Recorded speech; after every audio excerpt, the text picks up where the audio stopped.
Assalamualaikum teman-teman. Kembali lagi di channelku, yaitu channel Tata dan Hana. Teman-teman, hari ini aku akan membaca buku cerita yang berjudul Sang Pemimpi Besar. Cerita ini dialami oleh seseorang yang bernama Hidayat Palaloi. Penulis Maya Lestari, ilustrator Valentina Krisutami. Diterbitkan oleh Buana Ilmu Populer BIP. Kalau manusia hidup bersahabat dengan lingkungan, keseimbangan alam akan terjaga. Hidayat Palaloi. Ini sebuah cerita tentang seorang pemimpi besar bernama Hidayat Palaloi. Kisahnya dimulai dari desa Bulite, tempat dia menghabiskan masa kecilnya. Desa itu terletak di pesisir, tak jauh dari hutan bakau. Saat kecil, Hidayat menemukan sesuatu yang spesial antara bakau dan pantai. Ada hubungan indah antara keduanya. Setiap kali ombak berdebur, akar-akar bakau akan menjadi perisai. Perisai ini melindungi pantai dari erosi. Hancurlah kolam-kolam ikan penduduk, termasuk kolam ikan keluarga Hidayat. Dia sedih sekali, tapi dia tidak bisa berkata apa-apa.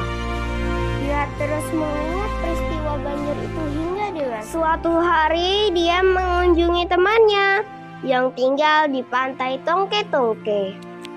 Dia melihat hutan bakau di desa ini sudah rusak. Yang rusak itu membawa kembali kenangan pahit di masa kecilnya. Jika ini dibiarkan, desa ini akan lenyap di telan laut. Sesuatu harus dilakukan. Namun Hidayat bukan penduduk Tongke-Tongke. Bagaimana cara mengajak penduduk menanam bakau? Hidayat berdiskusi dengan teman-temannya. Mereka lalu menemukan solusi. Bagaimana kalau kita ajak mereka ngobrol sambil minum kopi? Aha, itu ide bagus. Penduduk Tongke-Tongke suka mengobrol di kedai kopi. Di situ Hidayat mengajak mereka memperbaiki hutan bakau yang rusak. Namun tidak semua orang setuju. Apakah nanti pohonnya bisa kutebang dan kujual? Tanya seorang petani kepiting. Maaf, tidak bisa, jawab Hidayat. Jadi, apa gunanya aku menanam bakau? Tanya petani itu lagi. Upaya pertama Hidayat tidak berhasil. Dia mencari cara lain supaya para penduduk mau menanam bakau kembali. Saat berjalan di pantai, dia melihat beberapa anak mencari kepiting. Satu ide terlintas di kepalanya. Upaya pertama Hidayat tidak berhasil. Dia mencari cara lain supaya para penduduk mau menanam bakau kembali. Saat berjalan di pantai, dia melihat beberapa anak mencari kepiting. Satu ide terlintas di kepalanya. Esokan harinya, Hidayat bertemu teman-temannya lagi di kedai kopi. Hidayat kini punya ide baru untuk membujuk mereka.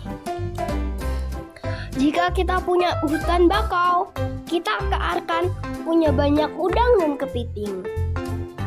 Akar-akar bakau bisa menjadi tempat tinggal hewan.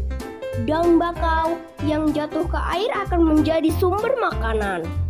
Yang paling penting, akar bakau akan menahan air laut. Air pasang tidak akan masuk ke perkampungan. Baiklah, mari kita coba, seru penduduk bersama-sama. Hidayat dan penduduk Tongke-Tongke mulai menanam bakau. 1 tahun, 3 tahun, dan 5 tahun. Dalam 5 tahun, tanaman bakau yang mereka tanam bersama-sama tumbuh tinggi. Hutan bakau pun membentang hijau di pantai Tongke-Tongke. Ini bukan akhir. Aku akan memperbaiki hutan bakau di pantai lain. Sejak saat itu, Hidayat pun bertekad kuat. Dia ingin memperbaiki dan memelihara alam seumur hidupnya.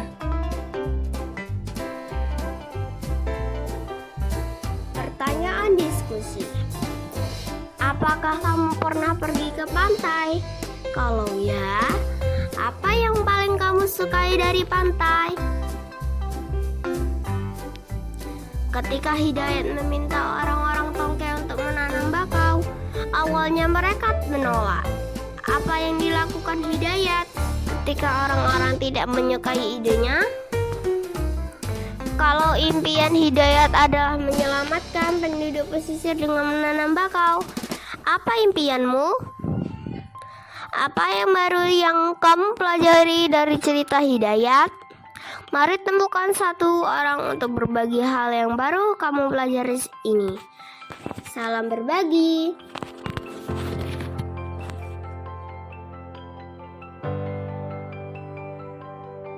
Nah, teman-teman, kita patut mencontoh sifat Hidayat Palaloi, yaitu ia berani dalam berdiskusi kepada penduduk pantai Tongke-Tongke, walaupun ia bukan penduduk Tongke-Tongke.